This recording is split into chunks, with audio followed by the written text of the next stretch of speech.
Hi and welcome. My name is Bill Coons. I'm the Artistic Director of Shaker Bridge Theater. We're here to chat for a little while about a play called Constellations, which is opening at Shaker Bridge Theater on the 18th of this month and runs through the 4th of February. And I'm here with the two actors in the play, Amy Hutchins and Michael Stewart Allen.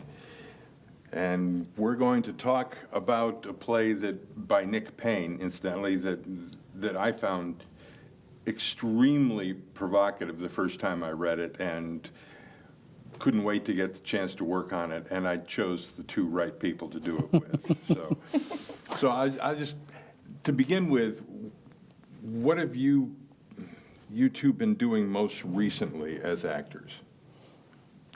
Well, the last three shows I did a play called Baskerville, which is a retelling of The Hound of the Baskervilles at Forestburg Playhouse in New York earlier this year.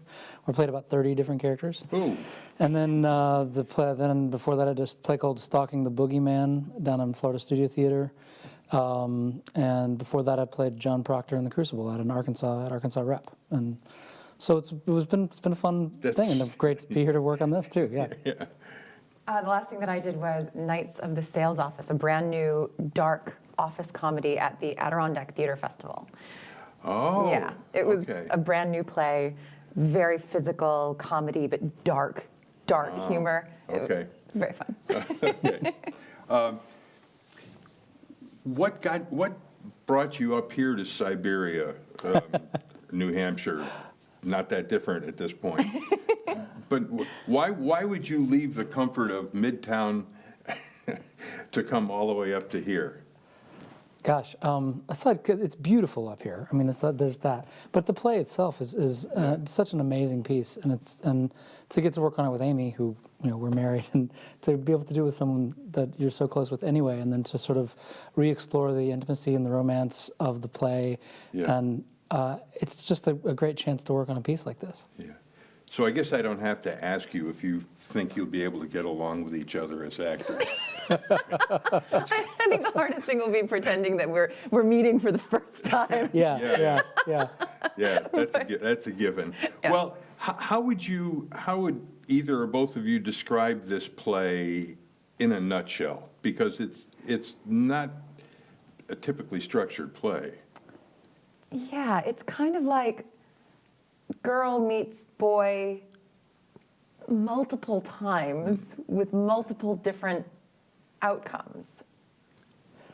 I think it's a play of possibilities, and and like Amy said, there's multiple different outcomes, but it's a play about all of your options, and it's a romantic play about all of your options, and it's funny, and it explores again and again and again these two people meeting and falling in love and having this relationship in different ways, and that's very fun to do as an actor. Well, which one of them is the real them, though? If you say they meet for the first time several different times, which is the real one?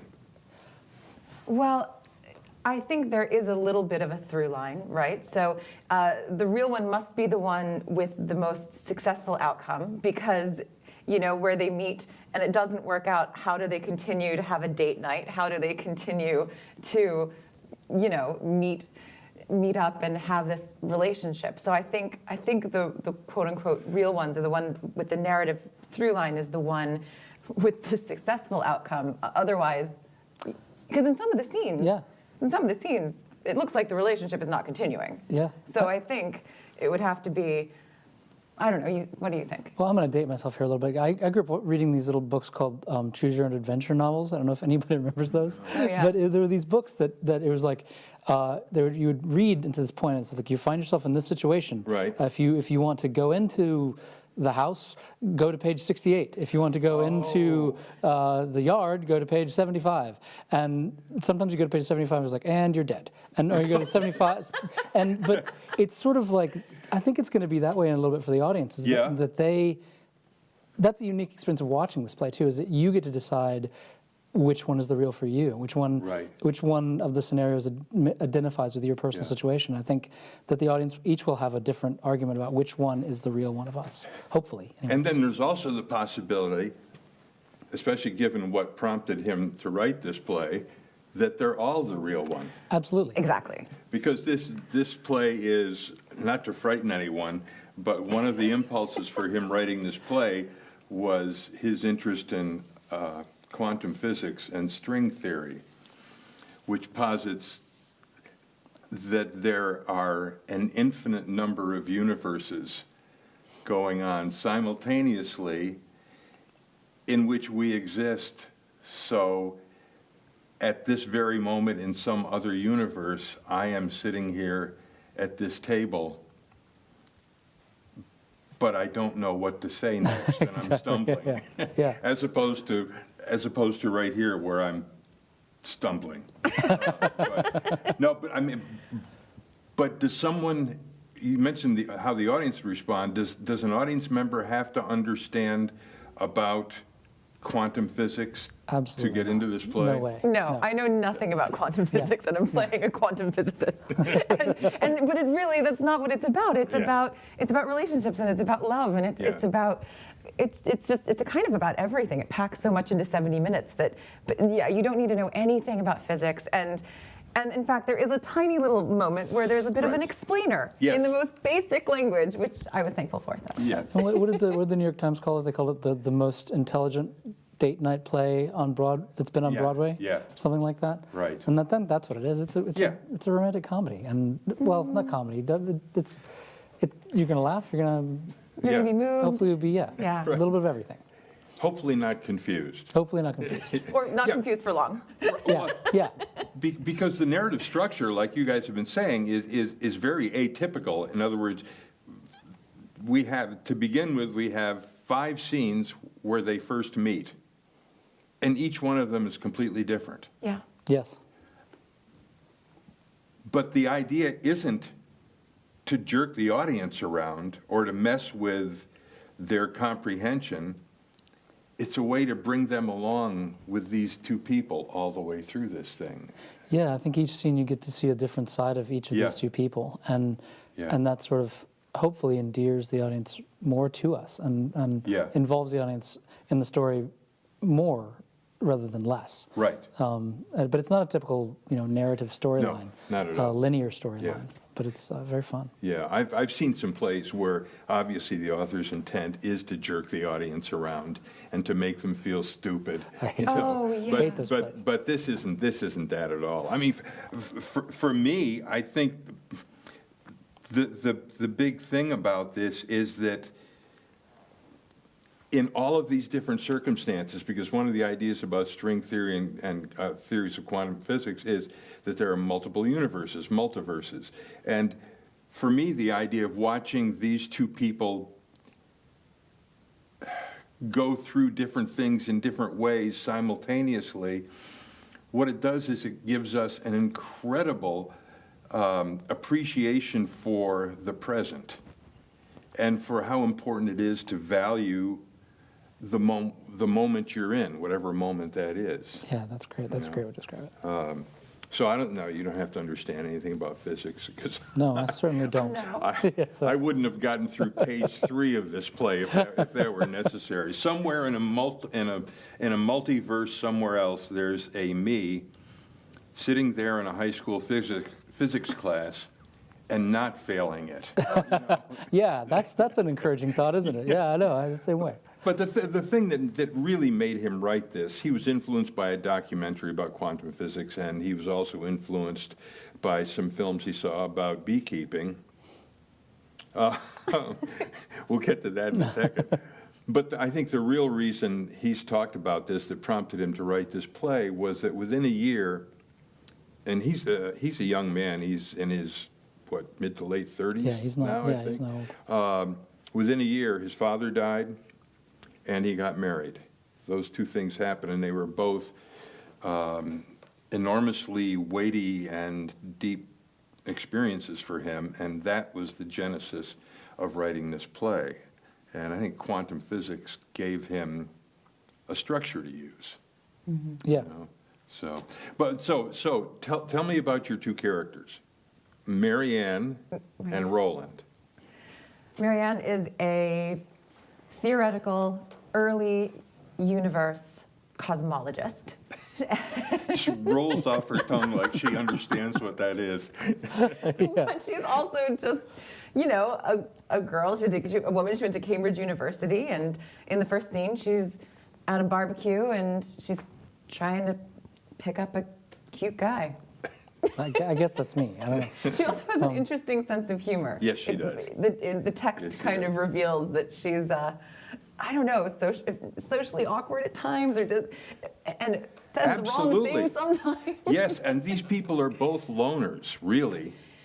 They're not people who spend their time in social situations. Exactly. She sits all alone in an office at Cambridge University and once in a while does a tutoring session or does a class or lecture, but the work she's doing is very individual research. And your work, which is? Yeah, I'm a beekeeper, which is very exciting. Actually, my grandfather used to keep bees, so I have a little bit of experience when I was a young boy, dressing up in the whole suit with a Wow. smoker and getting the honey, and so I know a little bit about that, which is Yeah. kind of fun. But he's a beekeeper, from Wiltshire, and he's endearing and sort of a bit naive at times about some things, and plays football, which I'm also very into football, like British football, not soccer. In America.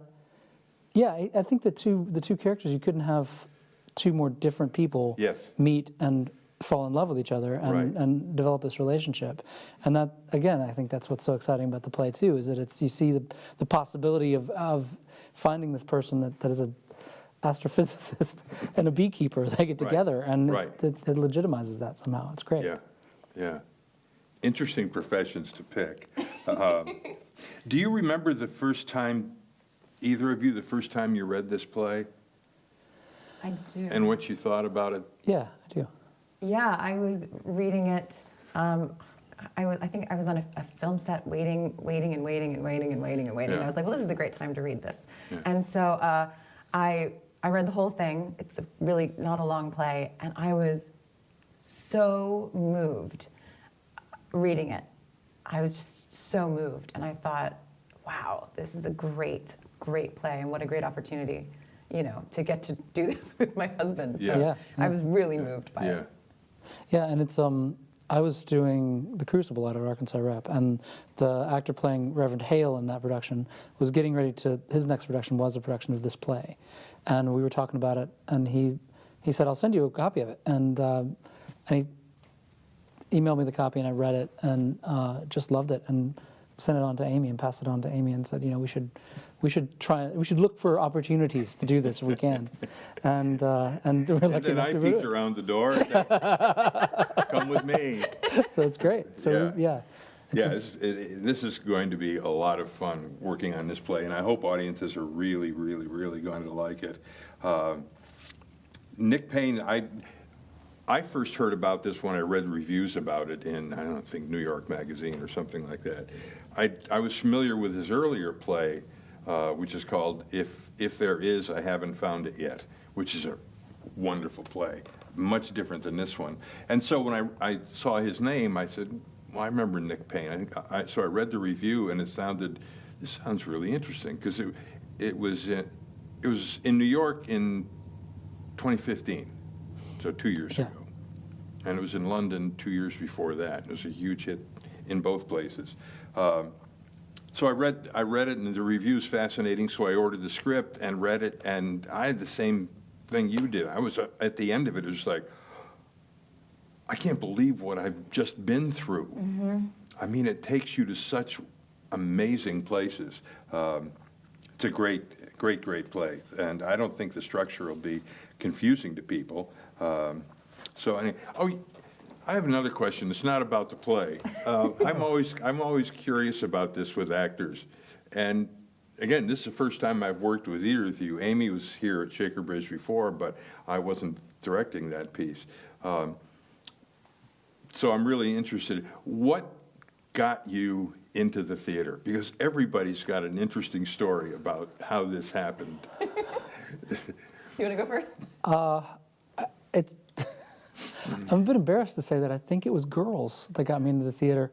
I just noticed that a lot of girls did theater, and that maybe I could look into doing that to meet girls. I was a very shy guy, and in 7th grade I tried out for the school play because I thought it would be a great way to just sort of get to know people, and I got the lead in the play, and it's been going on from there. But I think initially it was like just an awareness that there were a lot of girls in theater, and that's great. So, And not that many guys. and not that many guys. The odds are terrific. And then the love of theater took over, and then Yes, for right. different reasons. Yes, right. There's a lot of reasons why I love theater, but that's probably what got me into it, I guess.